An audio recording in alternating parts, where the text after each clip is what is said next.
Let me give you a little bit of context here. We're in the middle of an industrial part of Tucson, Arizona. We've got turn-of-the-century original buildings across the street from the Barrio Metallico project. The architect felt compelled to use this old structure as the facade for this project. And look at the clean, modern lines. This is recycled metalwork here that's blended in just beautifully.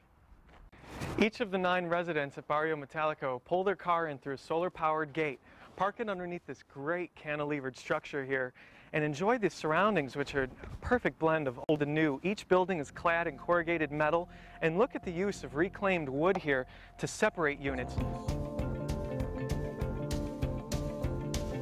But here's one of the most interesting modern touches I've seen. We live in the desert. It's hot and it's sunny and there's not much water. Each one of the units has this rain harvesting system right outside. This is cool stuff. It keeps the theme of the building, this corrugated metal. But check it out. Harvest rain naturally irrigates the plants. What we love about the inside of this Metallico project is how the architect blended old and new designs seamlessly. We've got clean modern lines in the hood above the stove, and this exposed ductwork is great. Check out this raw steel work in the staircase and the bar. This is really going to play into the Ice House Lofts across the street. This is one of the wildest uses of recycled material I have ever seen. Right at the corner of 18th and Fremont for the Barrio Metallico project, this is old wood floor planking from the Ice House across the street that was insulated with cork. Some people don't see an end to the sea of red tile roofs and stucco homes that proliferate the desert. This is the future right here. An 80-year-old building, an old ice factory. Rob Paulus Architects is turning it into 52 loft-style units at an average of 1,500 square feet. This is amazing urban infill right here. This is a bit uncommon, but what a showcase unit. Somebody's purchased 2, had them combined into just under 4,000 square feet. What a great space for entertaining. And the mix of old and new again. We've got original steel, original wood. I'm standing on brand new wood floors. This is such a great space. And a wall of glass behind you. Just amazing. If you live in an apartment complex in Phoenix, chances are the fence around your pool is rusting. Here at the Ice House, they've embraced rust. These pipes were from the ceiling. They used to run refrigerant through it to make the ice inside this factory. Now it acts as a barrier for the pool. They've even left original artifacts like this water tank right here. They're going to give it a coat of cool blue paint to give it an update. But this is all the work of Rob Paulus Architects down in Tucson, Arizona, and you're going to read about these kind of stories in future issues of Desert Living magazine.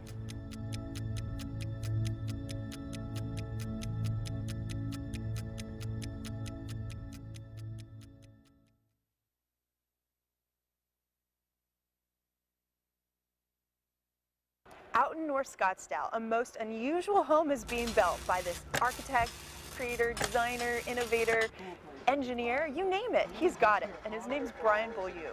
At $3 million and counting, he has 6,000 square feet livable inside. For the last 4 years, Beaulieu has figured out a way to incorporate the latest in energy technologies. But we'll let David Tida pick it up from here.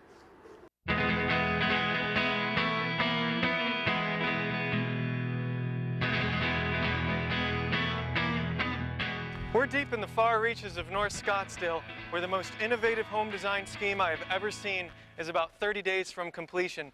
The question on everybody's mind is, can a pollutant and chemical-free home be built in the desert? We're about to find out. Brian Beaulieu wanted to solve one problem. His wife was highly sensitive to the chemicals in their home and the electromagnetic waves coming from appliances, so he wanted to build a totally green house. 3 years of research, 1.5 years of construction.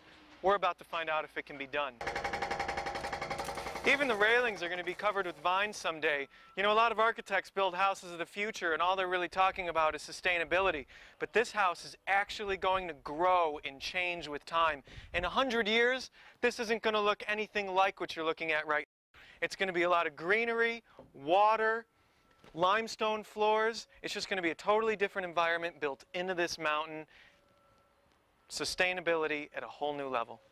Attention's been paid to even the most functional elements in this home. This is the master bathroom vanity counter.